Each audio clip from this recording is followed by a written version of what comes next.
Welcome to the Well Woman Show. You know, you might be good at all this admin kind of stuff because I have that kind of brain that can track a lot of things. But is that where your genius is?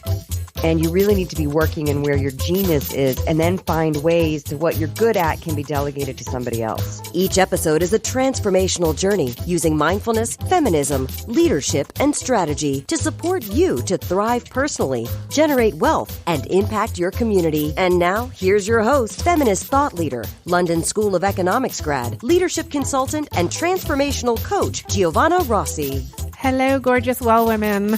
On the show this week, I'm excited to tell you that I'm talking to Anna Vocino, who is actually our voiceover talent for our intro to the show. She does voiceover for many, many organizations and companies, and she's also a stand-up comic. She's a celiac who writes cookbooks, and she's the co-host of Fitness Confidential. So she is a woman of many talents. I think you'll really enjoy this show if you also are juggling many, many of your own talents. She weaves together all of these different pieces of herself, and she's also a mom. And it's a really interesting conversation about how she pulls all these things together under one umbrella, so to speak. We do talk on the show about how to do many different things and how that can be part of your brand. Why delegating is so important for busy women, and steps you can take to avoid burnout. You know I love that topic. So all the information shared today can be found at the show notes at wellwomanlife.com/187show. And you can join us over in the Well Woman Life community group at wellwomanlife.com/Facebook. The Well Woman Show is thankful for support from Natural Awakenings magazine and High Desert Yoga in Albuquerque. So if you are new to the show, welcome. You'll enjoy this. And if you're a returning guest, a returning listener, then welcome back. And now to my interview with Anna Vocino. I'm speaking with Anna Vocino this morning. Welcome to the show. Thank you for having me. Ooh, I'm so excited to have you on. First of all, as we heard in the intro, you are a voiceover talent, among many other things. And I just want to point out that you are the voice of the Well Woman Show intro. And what's great is that listeners get to hear more about the human behind the intro today, because I want to talk to you about all the really awesome, cool things that you're up to, Anna. So let's just start in with going a little deeper. Like, who are you in the world today? Who am I in the world today? Well, I have quite an eclectic mix of, shall we say, creative content that I put out into the world. I am a voice talent. I always like to say that's my day job. And it's a very good day job. So I would be crazy to walk away from it. I'm currently one of the promo voices for NBC, and I promo all of their comedies and their reality shows, as well as the Tonight Show. And that's a wonderful gig. So I do that. I do cartoons. I do video games. I do commercials. I always say, as long as it's not porn, if they ask me to voice it and it pays union, I do it. So that's what I'm doing. But I also have this kind of side passion project, and that is I've been podcasting with Vinnie Tortorich since 2012. And very quickly we figured out he's a fitness guy and I'm a food gal. And I'm now 7.5 years later, just released my second cookbook, Eat Happy 2. And it's basically a low carb cookbook, but it's like low carb comfort food. It's yummy. And then I'm also a comedian, and I go up several nights a week. My husband and I do a dual act about marriage. We've been married 20 years. Oh my gosh. Usually comics aren't dumb enough to marry other comics. Kids, if you're going to grow up and be a comedian, don't marry another comedian. So wait, that's what he does? He's a comedy writer. That's what his full-time job is. Yeah. We do a dual act about marriage. It's a little he said, she said. It's telling some truths about marriages. When I did stand-up by myself, I would always run my jokes past him, because why not if you live with a comedy writer? Mm-hmm. And he would run his jokes past me. And I would watch comics, especially male comics, up on stage, usually the week after their child was born, being like, oh my God, fatherhood, am I right? And I'd be like, I would love to see what your wife has to say. Let me hear what she has to say about the jokes you're doing. And so we thought that would be kind of a fun and unique perspective, is to get up there and poke holes in the institution, but also poke holes in our marriage and hopefully give people some like relief knowing they're not the only ones. Okay, so it sounds like you do a lot of different things. Yes. How do you manage that? And how do you bring that all together under your own brand? Only recently, I feel like there have been role models of people, and women in particular, but people out there doing a wide variety of things. Oprah was always like the one where you're like, oh, well, she has a TV show and she also has a school for the girls and she also does, produces stuff. It used to be when I was growing up. In fact, when I was growing up, I'm 46. So when I was growing up and I knew I wanted to be an actor, you could only be either a film actor or a TV actor. You couldn't do both. So it was like you had to pick. But I grew up loving TV. So I always wanted to do that. And I always wanted to do comedy. So the passion projects of like the cookbook and doing a fitness podcast, but I was already very passionate about food because I was diagnosed with celiac in 2002. And I was trying to figure out what I could eat. And also, I was cooking all this gluten-free, delicious treats, but putting on weight. And I guess my instinct is always like, if I can turn my expertise into something that helps other people, then I'm going to do it and try to make some money off of it in the process. To try to blend all of these unique skill sets together, it has been a challenge because, first of all, it's really hard to move gigantic projects forward. So I do have several assistants who help on different things. Realize that if I'm going to keep writing cookbooks, I can't go to the grocery store to buy the ingredients. Like I need that kind of help and support. Yeah. So you have to recognize that and then start delegating and getting what you need.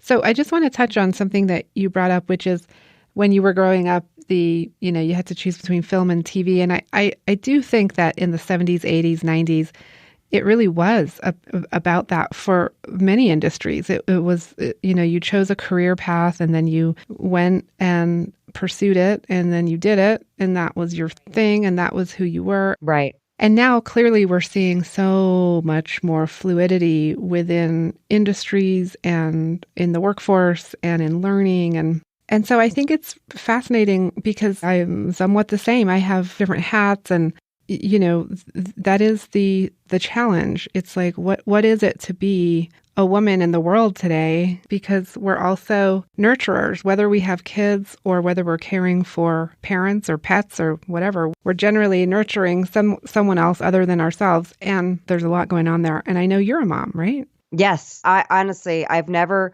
met a woman in my entire life, friend or, fan, whose plate wasn't completely full. And whether it's by design, by choice, or by, circumstances, things just happen and you wind up taking care of either humans you bring into the world or humans who are in the world. Our plates are always full. So if you want to move forward pursuing your dreams as well as be a mom and run your household and take care of things, there's going to be a lot of plates spinning in the air that you got to keep spinning. And it's very difficult. And I'm not going to lie or sugarcoat that. Yeah, it takes real intention to look at your life and start prioritizing and delegating. Do you remember a time in your life when you were close to burnout? Yes. We're going, and we go into burnout and we have a major health problem or some other tragic thing. And, what we're trying to do on the Well Woman Show is kind of get ahead of that and like provide the tools and the foundation for women to thrive without having to go into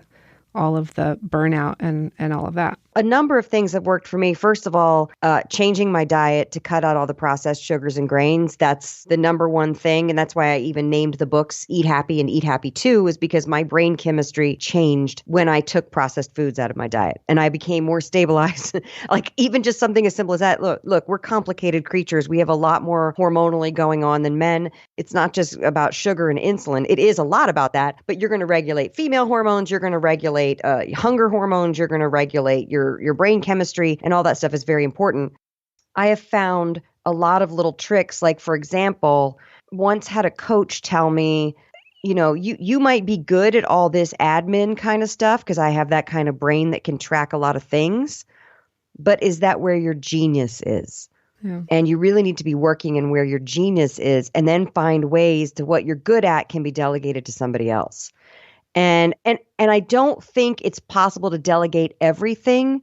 I put these books out and I'm very particular about how I want them to look. Like it took me months to find a printer who would use the right paper. I want what I put out there to be very high quality. Yes. So I think that also too, there's a thing that we like to do is beat ourselves up on what we didn't get done that day. You go, okay, whatever got done that day was supposed to get done that day. And whatever's going to get done tomorrow is supposed to get done tomorrow. And let's just relax. Yeah, absolutely. Okay, I just had a funny idea. Are you up for a little game? Mm-hmm. Oh, hell yeah. Okay, let's play the delegate game. Okay. We're going to go back and forth until we run out of things that we delegate. Okay. And it can be in any area of our lives, right? So I'll start laundry. I delegate laundry to the kids. The kids do their own laundry. Wonderful. That was a gift I was given by my mom when I turned 13. She goes, I'm going to teach you how to do your own laundry. That's one of your birthday presents. Going to the bank. I don't do that. My assistant does that. Mm-hmm. Oh, I like that. Okay. And I'm going to steal yours from earlier because half the time I go to the grocery store and half the time I don't. I really love grocery delivery. Ooh. Okay. I like that a lot. Just errands in general, post office, anything that I can send Leah to do because she's down for doing it is great. And now we have cell phones so we can text back and forth. She's like, is this the thing? Did you want that thing? Or you want this color? Like, just go figure it out. Okay. Last one I'll do is I outsource things, right? So I don't, like you said, like I don't do everything in my business or in my work. I have a lot of contractors, a lot of people assisting. So I think it is about really looking at where can you bring your value and then, kind of let go of some of the other things. And also, if you don't want to delegate it, you can delete it too. You don't actually have to do it. I know we forget that. And that's another thing I try to tell myself all the time is like, when you feel overwhelmed, Anna, don't forget you chose to do all these things. You chose to work outside the system and do a podcast and do books and try to be a comic. That's one of the most grueling business-wise. Trying to get shows as a comic is one of the most grueling processes. And it's like, no, you chose to do this. Yeah. And you wouldn't trade it, right? You wouldn't trade it. No, I wouldn't. To me, I've worked in television for years. And I loved it, but you don't have any say in anything. Only time that you have say in the whole television process is your very first audition. The rest of the time, you're being told what to do. You're being told what to wear. You're being told when to show up. But with stand-up, you get to get on stage. And for those 10 to 20 minutes, that's all yours.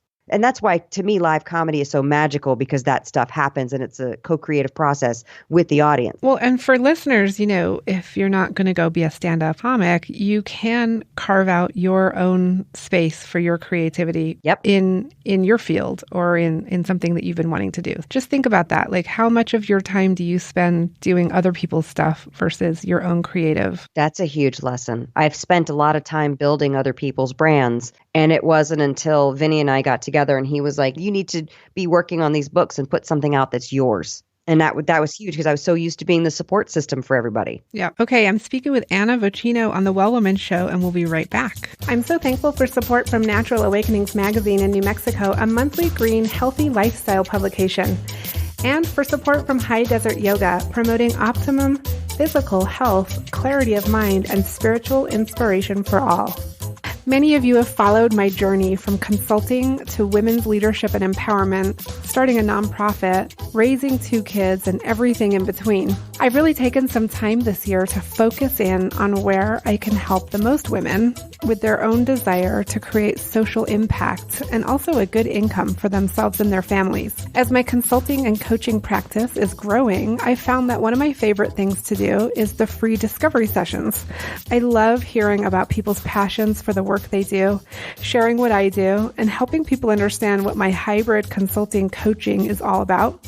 Hint, hint, serious strategy plus spacious mindset. So if you find yourself worrying about whether you'll ever make it in the thing you're pursuing, or waking up in the middle of the night anxious about money, lacking energy you need to get everything done, or procrastinating on moving forward with projects and tasks, or even if you're in a leadership role, but you're second-guessing yourself and not getting things done, I'd love to talk to you. These conversations help me get clear on how I can help more leaders create the impacts and income they want, so they can start living with ease and joy. Plus, you'll get a free hour with me to get crystal clear on what you want to create for your company or organization and your life, and what's been holding you back. So if you're interested, you can book a call at wellwomanlife.com/learn more. All right, I'm back with Anna Vocino, voiceover talent, stand-up comic, celiac, writer of cookbooks.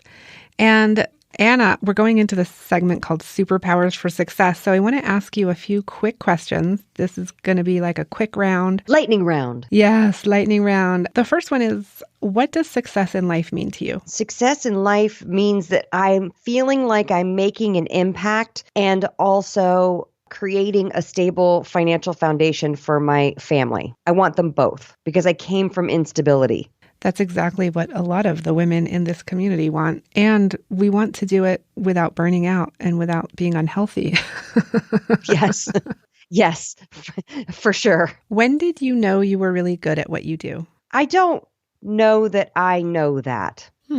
I know that's probably not the answer you were looking for, but I think it's okay to go, I love what I'm doing and I feel okay with putting it out there, but I don't know if I'm the judge of if it's good or not. But there's obviously something inside you when you write the cookbooks or get up on stage that you feel connected. Yes. To whatever magic, that happens. Right. Would you describe that as knowing, kind of that knowing?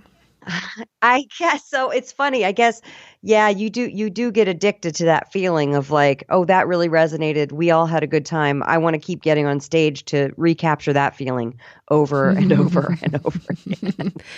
It's pretty much like crack. So yeah, I guess so. I guess that would be considered that. Okay. And then describe a personal habit that contributes to your well-being, Anna. I do a process called, I do belief work a lot. I always like to take a look at beliefs because it's never failed me that when I am able to recognize a negative belief, it kind of goes away. Like a belief that hasn't been serving me, when you realize that you have it, have you ever gone, oh, and then you just feel lighter? Mm-hmm. Generally, that means it's going away. So I actually do a process every day where I look at the day before and I write in my journal, what's a moment the day before where I felt uncomfortable, where I felt a negative emotion, and try to figure out what that was, and say, what did I feel?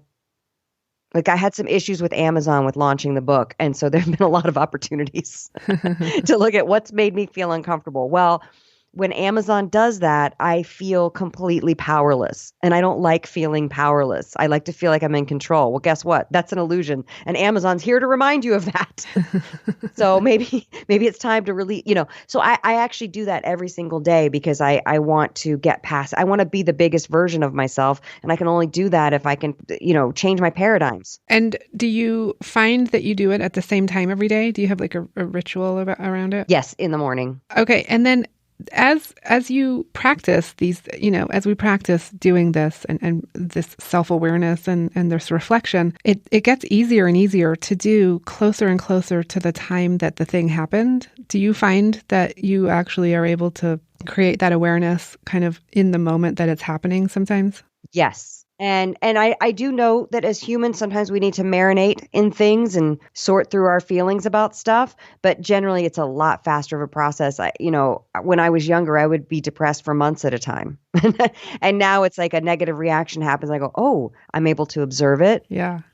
And say, oh, this is okay. I know you're feeling it right now, but that's okay. Yeah. And also, too, I know the magical power of going to sleep that night and then waking up and getting a fresh, clean start. Yeah. And do you find that you like to deal with it completely internally alone, or do you sometimes do the kind of venting type of thing with friends? I don't like to vent. I don't like to vent. I have certain friends that also have this kind of same shorthand that I do, and we will discuss. I mean, anything is on the table. And we call it masterminding, those negative beliefs. We will have those discussions. My husband as well. We're able to have these discussions. But no, I'm not a fan of venting. I feel like venting kind of solidifies your place in the negative trench of whatever it is that's bothering you. And I don't want to do that. I want to recognize it and say, hey, why am I having this emotional reaction? And problem solve it, and then ultimately feel better as fast as possible. Right. Release it rather than hold on to it. Yeah. Okay, so Anna, what superpower did you discover you had only to realize it was there all the time? Well, I guess I suppose the power of my voice and communication skills. I didn't realize from a young age that all of the singing and acting lessons and even the 14 years of ballet, which help you be in your body, would help me become a better communicator. Yeah. What advice would you give your younger self, say your 25-year-old self? Oh, gosh. I mean, I guess I would tell her to stop eating so much junk food. Would she have listened though? No, because I was 28 when I got diagnosed with celiac. It took that diagnosis for me to shift that. So I would be like, don't worry, enjoy being really skinny because it's about to change. No, I think I would say just be easier and just stop worrying less because you're going to work really hard and you're going to achieve things and have these life moments that you never would have thought possible. Do you identify as a feminist? Oh, absolutely. What does that mean for you? Oh gosh. I don't know. I think that feminism can get a bad rap or like a stereo, it can get stereotyped, as like I don't know, whatever the modern day equivalent of bra burning is, but it's not that. It's just I want women, just like men are expected to be the best versions of themselves and pursue every avenue that's offered to them. I want women to have that opportunity as well. And my feminism is yeah. I look back at my life and raising my daughter, and I chose a very freedom, independent oriented path, which enabled me to be with her as well as pursue business opportunities. And so my feminism comes in the fact where I would like for businesses to have childcare on site. I would like for this to be a more integrated village type of situation.